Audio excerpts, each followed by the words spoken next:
दिल्ली में सीबीआई ने अरविंद केजरीवाल सरकार के स्वास्थ्य मंत्री सत्येंद्र जैन के दफ्तर समेत 6 जगहों पर छापेमारी की है। दिल्ली सचिवालय में सत्येंद्र जैन के दफ्तर में सीबीआई जांच कर रही है। सीबीआई ने डॉक्टर तरुण सेन के ठिकानों पर भी छापेमारी की है।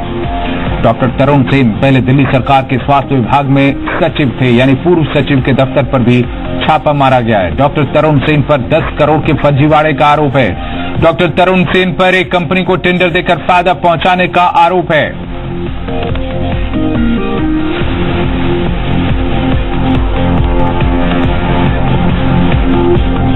और इस वक्त केंद्रीय मंत्री वेंकैया नायडू मुखातिब है मीडिया से, आपको सीधे लिए चलते हैं। For different components of sanitation related to aspects used for the survey और a solid waste management including door to door collection, processing and disposal, that is the criteria a. OFD status, ODF status, 45% of the total 2000 marks. 2000 is the total marks. Out of that, open defecation free is given 45%. That is 900 marks. Second, B, citizens feedback, 30% of the 600 of total marks. 2000 में 600 marks जनता का जो feedback था उसको दिया weightage. C, independent observation 25%। तो स्वच्छ शहरों की लिस्ट जारी की जा रही है और जाहिर है कि स्वच्छता अभियान के तहत, स्मार्ट सिटी योजना के तहत किस तरह से प्रमोशन अब किया जाए, किस तरह से प्रमोट किया जाए शहरों को और लोगों को कि वो स्वच्छता पर ध्यान दें। तो स्वच्छ शहरों की लिस्ट इस वक्त जारी कर रहे थे केंद्रीय शहरी विकास मंत्री वेंकैया नायडू। और इस वक्त आपको बताएं कि सीबीआई ने छापेमारी की है दिल्ली सरकार के स्वास्थ्य मंत्रालय के दफ्तर पर। ये बड़ी खबर। डॉक्टर तरुण सेन पहले दिल्ली सरकार के स्वास्थ्य विभाग में सचिव थे और पूर्व सचिव के दफ्तर पर यह छापेमारी हुई है। 10 करोड़ के फर्जीवाड़े का आरोप है डॉक्टर तरुण सेन पर। डॉक्टर तरुण सेन पर एक कंपनी को टेंडर देकर उसे फायदा पहुंचाने का आरोप है। तो ये बड़ी खबर इस वक्त। हालांकि सत्येंद्र जैन को लेकर भी विवाद सामने आते रहे हैं और इनकम टैक्स डिपार्टमेंट के रडार पर वो रहे हैं। और अब स्वास्थ्य मंत्रालय में पूर्व सचिव तरुण सेन के ठिकानों पर भी छापेमारी हुई है और स्वास्थ्य मंत्रालय के दफ्तर में छापेमारी जारी है सीबीआई की। और आपको बताते हैं कौन है सत्येंद्र जैन। दिल्ली सरकार के स्वास्थ्य मंत्री हैं। स्वास्थ्य मंत्री सत्येंद्र जैन। और 11 अप्रैल को सीबीआई ने सत्येंद्र जैन के खिलाफ केस दर्ज किया। सत्येंद्र जैन के खिलाफ मनी लॉन्ड्रिंग का केस दर्ज किया गया। सत्येंद्र जैन पर हवाला कारोबारियों से भी संपर्क रखने के आरोप हैं। और अब सत्येंद्र जैन के दफ्तर पर छापेमारी और इसमें पूर्व सचिव तरुण सेन को लेकर भी कई जगहों पर छापेमारी की जा रही है। ब्रजेश श्रीवास्तव हमारे संवाददाता हमारे साथ जुड़ गए इस वक्त। ब्रजेश, जो छापेमारी चल रही है उसमें किस तरह से अब सबूत इकट्ठा किए जा रहे हैं, जो आरोप लगे, चाहे वो सत्येंद्र जैन को लेकर हों, चाहे वो तरुण सेन को लेकर हों? बिल्कुल, देखिए ये जो पूरी छापेमारी है अब लगभग क्लियर हो रहा है। ये छापेमारी तरुण सेन को लेकर के है, जो पूर्व के हेल्थ सेक्रेटरी थे और उनको लेकर के ये पूरी छापेमारी चल रही है। सबसे बड़ी बात यह है कि उन पर आरोप है कि उन्होंने 3 कंपनियों को, जो सिक्योरिटी एजेंसीज थी जो है, उन कंपनियों को अवैध तरीके से फायदा पहुंचाया और लगभग 10.5 करोड़ रुपए से ऊपर की रकम का फर्जीवाड़ा हुआ। और उसी को लेकर सीबीआई ने केस दर्ज किया था और उसी के बाद अलग अलग 6 ठिकानों पर छापेमारी चल रही है, जिसमें दिल्ली सरकार के जो स्वास्थ्य महकमा है वहां पर भी छापेमारी चल रही है। अब उस छापेमारी से क्या कुछ मिला ये तो अभी कुछ देर बाद पता चलेगा, लेकिन माना जा रहा है कि कई महत्वपूर्ण दस्तावेज सीबीआई के हाथ लगे हैं। शुक्रिया आपका जानकारी देने के लिए। तो कई सारे महत्वपूर्ण दस्तावेज सीबीआई के हाथ लगे हैं। जिस तरीके से तरुण सेन पर आरोप थे कंपनी को फायदा पहुंचाने का और कई करोड़ों के घोटाले का।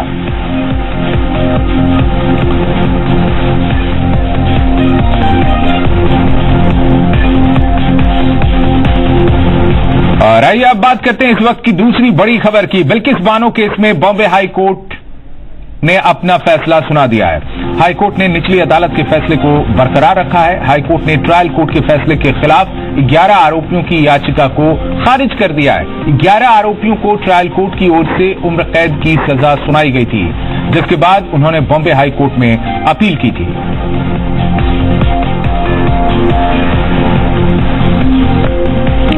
तो बॉम्बे हाई कोर्ट ने बिल्किस बानो केस में अपना फैसला सुना दिया है और 11 आरोपियों की अपील को खारिज करते हुए निचली अदालत का फैसला बरकरार रखा है, ट्रायल कोर्ट का फैसला बरकरार रखा है। कोर्ट ने उम्र कैद के फैसले को बरकरार रखा है। इसके अलावा कोर्ट ने सीबीआई की उस अपील को भी ठुकरा दिया है जिसमें कुछ आरोपियों को फांसी देने की सजा देने को कहा गया था, इसके लिए अपील की गई थी। आपको बताएं कि क्या है ये पूरा मामला। 3 मार्च 2002 को गोधरा दंगों के बाद बिल्किस बानो के परिवार पर हमला हुआ था। अहमदाबाद के रंधिकपुर इलाके में रहता था बिल्किस का परिवार। इस हमले में बिल्किस के परिवार के 14 लोगों की हत्या कर दी गई थी। 14 लोगों में बिल्किस की मां, उनकी बहन शामिल थे। हमले के वक्त बिल्किस बानो 19 साल की थी। गर्भवती बिल्किस के साथ गैंगरेप हुआ था।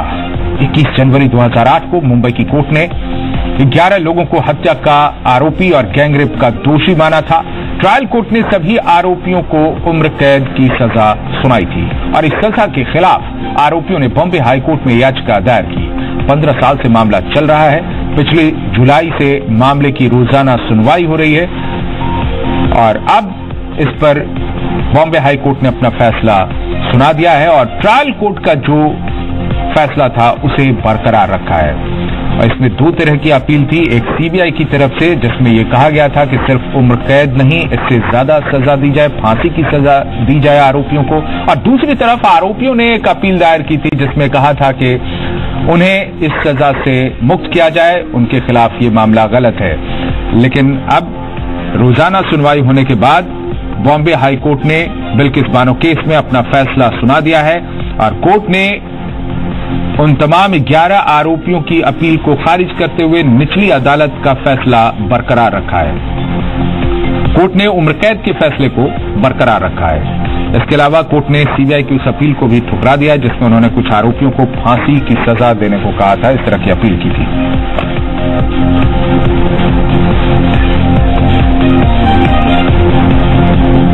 बिल्किस बानो रेप और मर्डर केस में बॉम्बे हाई कोर्ट ने 11 दोषियों की अपील खारिज कर दी है और कोर्ट ने उन दोषियों की उम्र कैद की सजा बरकरार रखी है।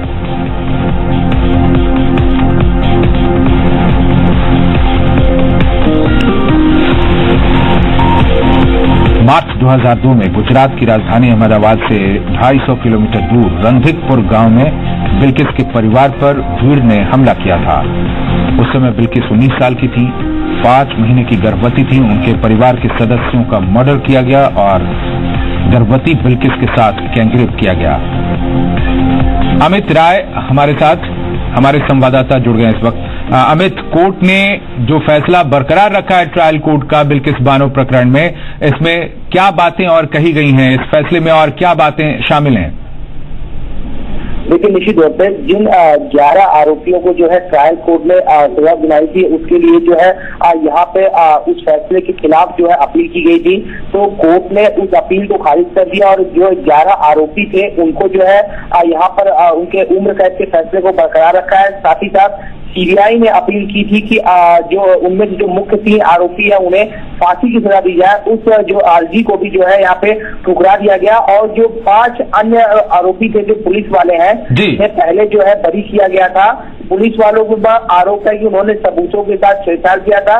जब यहाँ पर महिला पे जो है जुर्म हुआ बिल्किस बानो पे, उसके बाद जब वो शिकायत लेकर पुलिस स्टेशन पहुंची तो पुलिस वालों ने कहा कि जब हम आपका मेडिकल टेस्ट कराने जाएंगे तो जो डॉक्टर है वहाँ पे वो आपको जहरीला इंजेक्शन देके आपको मार डालेंगे, यानी उन्हें डराया धमकाया गया, सबूतों के साथ छेड़छाड़ किया गया। लेकिन उनके खिलाफ सबूत न होने के कारण निचली अदालत ने जो है उन्हें बरी कर दिया गया था। लेकिन आज बॉम्बे हाई कोर्ट ने उन 5 पुलिस वालों के खिलाफ भी जो है उन्हें दोषी कहा गया और 1 बजे जो है उन 5 पुलिस वालों को पर सजा जो है सुनाई जाएगी। आपको पूरा मामला बता देते हैं कि 3 मार्च 2002 को गोधरा दंगों के बाद कुल 17 लोगों ने बिल्किस के परिवार पर अहमदाबाद के रंधिकपुर में हमला किया था। इस दौरान 8 लोगों की हत्या कर दी गई थी, 6 लोग फरार हो गए थे। उस समय बिल्किस की उम्र जो है 19 साल की और 5 माह की गर्भवती थी। उसके साथ गैंगरेप किया था और इस घटना में बिल्किस की 3 साल की बेटी और 2 दिन के बच्चे की मौत हुई थी। उसके बाद 21 जनवरी 2008 को मुंबई की कोर्ट ने 11 लोगों को मर्डर और गैंगरेप का आरोपी माना था, जिसके जी बाद बिल्कुल, ट्रायल बहुत बहुत शुक्रिया आपका पूरी जानकारी देने के लिए अमित। तो जो ताजा जानकारी है इस मामले पर कि ट्रायल कोर्ट के फैसले को बरकरार रखा बॉम्बे हाई कोर्ट ने, और साथ ही यहां 5 पुलिसकर्मी जो सबूत मिटाने के दोषी थे, जिन्हें निचली कोर्ट ने बरी कर दिया था, उन पर भी मुकदमा चलेगा और उनके लिए किस तरह की सजा का प्रावधान होगा, कैसे बात आगे बढ़ेगी, कुछ देर में इसकी जानकारी पहुंच जाएगी। और आपको बताएं, ईवीएम को लेकर इधर विपक्षी पार्टियों की शिकायत को दूर करने के लिए चुनाव आयोग ने 12 मई को सर्वदलीय बैठक बुलाई है। इस बैठक में चुनाव आयोग सभी पार्टियों के सामने अपना पक्ष रखेगा। कई दलों ने ईवीएम में गड़बड़ियों की शिकायत की है। चुनाव आयोग के साथ साथ राष्ट्रपति से भी ये शिकायत की गई थी। तो ईवीएम को लेकर विपक्षी पार्टियों की शिकायत को दूर करने के लिए चुनाव आयोग ने 12 मई को सर्वदलीय बैठक बुलाई है। हमारे संवाददाता हमारे साथ हैं अनुराग चड्ढा इस वक्त। अनुराग, सर्वदलीय बैठक बुलाई है, इसमें निर्वाचन आयोग अपना पक्ष रखेगा, लेकिन साथ साथ एक चुनौती जो पेश की थी निर्वाचन आयोग ने कि कोई गड़बड़ी अगर है तो करके दिखाए, ये तो इस बैठक से पहले ही होना है, यानी 12 मई से पहले ही होना है। जी बिल्कुल अजीब तरीके से चुनाव आयोग के ऊपर प्रेशर था, क्योंकि जो तमाम पॉलिटिकल पार्टीज थी उन्होंने ईवीएम में गड़बड़ी की शिकायत की थी। शुरुआत इसकी बसपा सुप्रीमो मायावती ने की थी, बाद में समाजवादी पार्टी के जो राष्ट्रीय अध्यक्ष अखिलेश यादव है उन्होंने भी इस पर चुटकी ली, फिर अरविंद केजरीवाल। तो कुल मिलाकर चुनाव आयोग के ऊपर एक प्रेशर भी था कि भाई कम से कम वो पूरे विपक्ष की जो बात है वो बैठकर सुने। लेकिन उससे पहले चुनाव आयोग ने ये भी चुनौती दे दी थी कि भाई ईवीएम में किसी तरह का टेम्पर नहीं हो सकता, तो इसी बेवजह की बातें हैं तो राजनीतिक दल है वो अपना काम करें। लेकिन जो लगातार बढ़ता प्रेशर था उसको देखते हुए 12 मई को सर्वदलीय बैठक इसलिए बुलाई गई है ताकि जो कुछ कंफ्यूजन भी है तमाम पार्टीज को इसको दूर किया जा सके, क्योंकि ईवीएम पर अगर सवाल उठेंगे तो जो देश की जनता है उसमें भ्रामक बातें जाएंगी, तो वो सब बातें एक टेबल पर बैठकर होना बेहद जरूरी है। चुनाव आयोग ने इस बात को बेहद गंभीर माना है। वहीं अब जब विपक्ष को ये पूरी बातें पता चल गई हैं कि भाई सर्वदलीय बैठक होगी, तो निश्चित तौर पर जो उनके IT सेल हैं, तमाम तरह की उनकी जो जानकारी है वो उसको दुरुस्त करके आएंगे और चुनाव आयोग के सामने अपनी बातें रखेंगे। जी शुक्रिया आपका अनुराग पूरी जानकारी देने के लिए।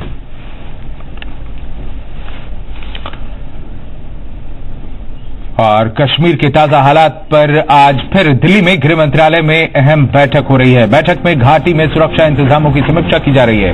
विशेष सचिव आंतरिक सुरक्षा ये बैठक ले रहे हैं। जम्मू कश्मीर के DGP SP वैद्य भी इस बैठक में शामिल हैं।